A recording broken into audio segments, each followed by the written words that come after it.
제가 늘 잊지 못하는 음식 한 가지가 있습니다. 그건 참 소박한 음식인데요. 저희 돌아가신 어머니가 끓여주시던 된장 무국을 저는 참 잊지 못합니다. 된장의 구수한 맛에 또한 무의 달큰한 맛이 어우러진 그 된장 무국, 그 국의 맛은 제 기억의 깊은 자리에 자리 잡고 있습니다.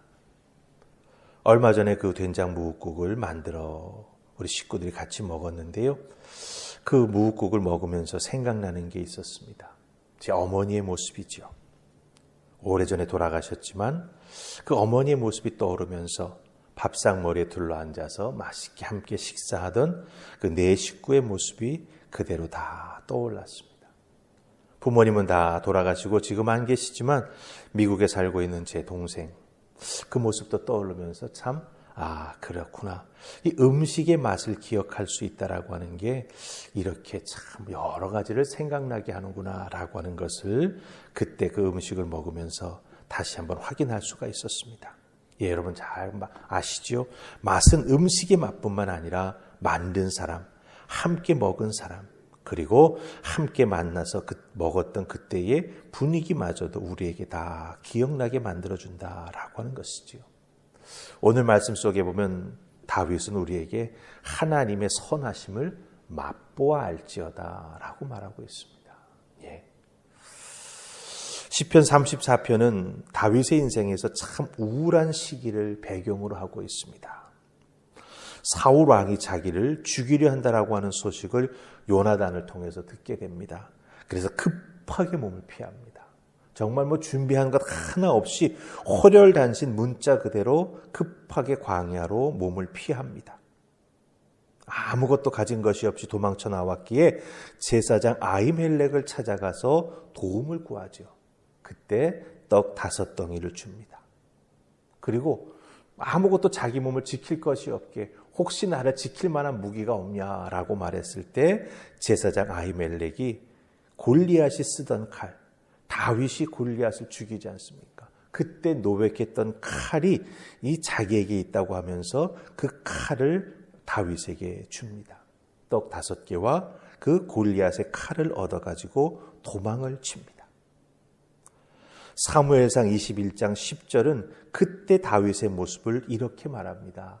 그날에 다윗이 사울을 두려워하여 일어나 도망하여 가드왕 아가스에게로 가니 이렇게 말합니다. 사울이 두려워서 가드왕 아가스에게로 갔다라고 말합니다. 그런데 다윗의 손에는 무엇이 들려있죠? 예, 골리앗을 죽여 빼앗은 골리앗의 칼이 들려 있습니다. 골리앗이 어디 출신이죠? 가드 출신이에요. 하필 다윗은 골리앗의 고향인 가드로 몸을 피했습니다. 당장 그 사람들이 다윗을 알아봅니다. 그 상황을 성경은 어떻게 표현하는지 아십니까? 다윗이 그 상황을 딱 직면하면서 심히 두려워하였다라고 말합니다. 네. 사울이 두려워서 가드로 피했는데 자기 손에 들려진 골리앗을 죽이고 빼앗았던 그 칼, 다윗의 얼굴을 잊지 않고 있는 가드 사람들이 다윗의 얼굴을 딱 알아보죠. 그때 다윗이 심히 두려워합니다. 두려웠는데 그 두려움이 더 몇 배나 되는 것이 다윗을 엄습합니다. 바로 그때 다윗이 미친 척합니다. 침을 질질 흘리면서요. 예, 나무판에다가 막 뭘 쓰는 척하고요.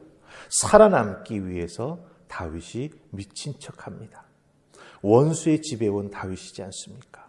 살기 위해 미친 사람 흉내를 내면서 겨우 빠져나옵니다.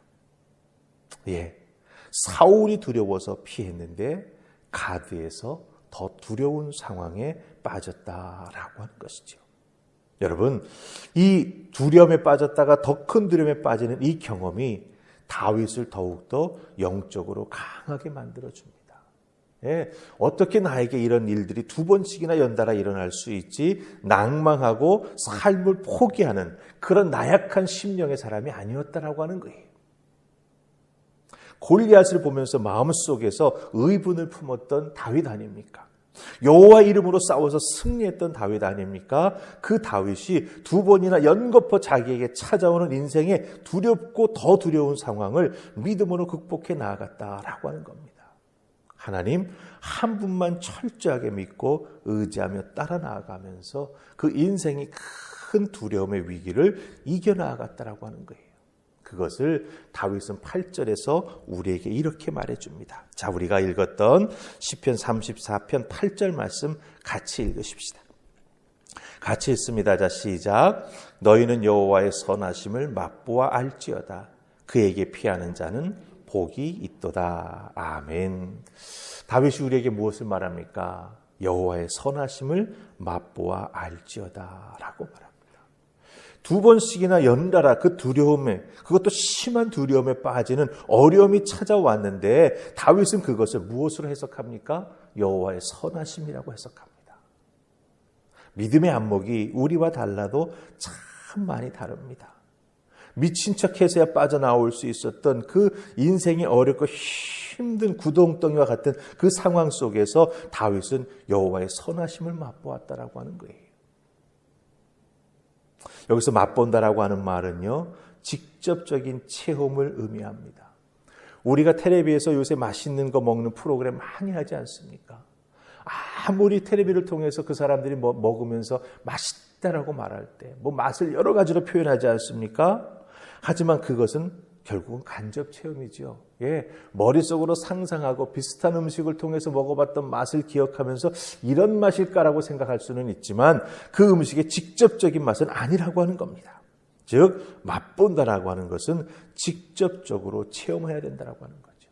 먹어보아야 음식의 맛을 알 수 있듯이 하나님의 선하심은 나를 도우시는 하나님의 그 모습, 그것은 내가 직접 체험해 보아야 알 수 있다라고 하는 거예요. 특별히 다윗은 여호와의 선하심을 맛보라고 말합니다. 여기서 선하심은 단순히 하나님이 좋다라고 하는 의미가 아닙니다. 여기서 사용된 선하심이라고 하는 이 성경 속의 단어는 하나님의 우리를 향한 모든 마음과 속성을 압축적으로 표현해 놓은 것입니다. 우리를 향해 하나님이 행해 주시는 그 모든 것, 하나님의 하나님 되시는 그 모든 것, 우리가 우리의 인생의 밑바닥에서부터 이 하나님의 선하심을 직접 체험하게 된다면 그 하나님이 어떤 하나님인지 우리는 정말 귀하게 체험하며 깨달아 알 수 있게 된다라고 하는 거예요. 예, 여러분들, 고난을 통해서 하나님을 경험하는 것은 참으로 힘듭니다. 그렇지 않습니까?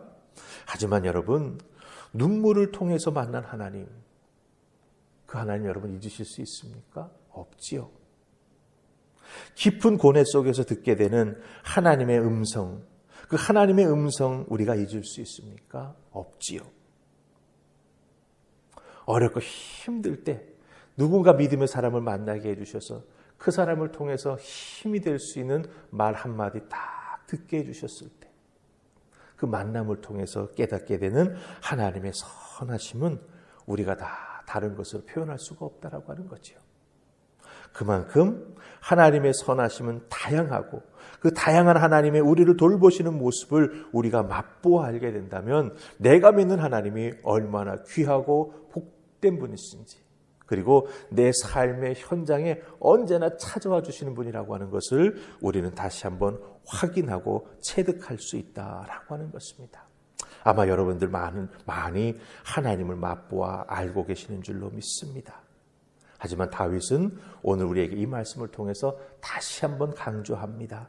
무엇입니까? 믿음은 머리로 알고 동의하는 것이 아니다라고 하는 거예요. 네.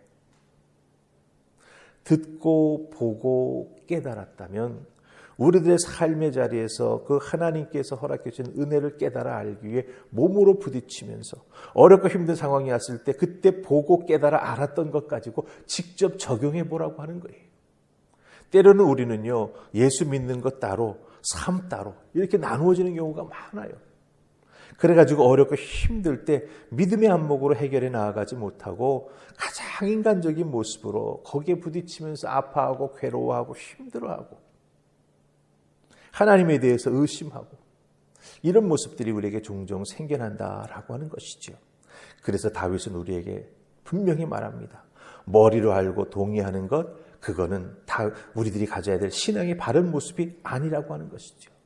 깨달아 아는 믿음이 있다라고 한다면 그것을 우리들의 삶을 통해서 적용해 보면서 하나님을 직접 만나고 직접 경험하는 신앙의 삶을 살아가라 우리에게 깊이 당부해 주고 있습니다.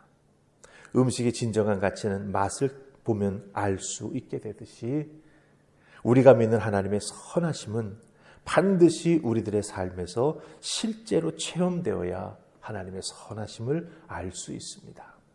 그러기에 기뻐 좋은 때에도, 그렇죠? 그 기뻐 좋은 순간 하나님이 왜 나에게 이것을 맛보아 알게 해주셨을까? 우리가 조금만 반추해 볼 수 있다면 나를 향한 하나님의 마음, 나를 향한 하나님의 사랑하심, 나를 향한 하나님의 선하심을 우리가 분명히 맛보아 알 수 있다라고 하는 것이죠. 그래서 우리들의 주어진 삶의 모든 자리에서, 그렇죠? 우리는 하나님의 선하심을 맛보아 알기 위해 언제나 우리 믿음의 미각을 다 살려놓고 하나님께서 주시는 말씀의 맛, 기도의 맛, 때로는 눈물을 흘릴 때 그 찝찝한 맛도 보지 않습니까?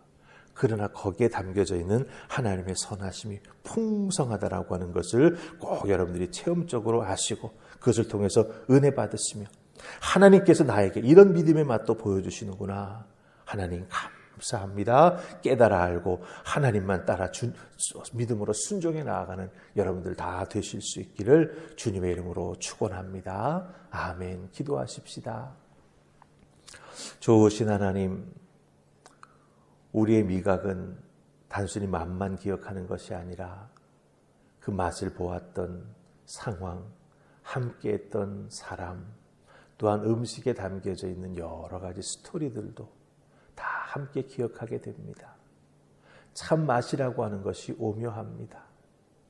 다윗은 우리에게 하나님의 신실함을 맛보아 알라라고 말합니다.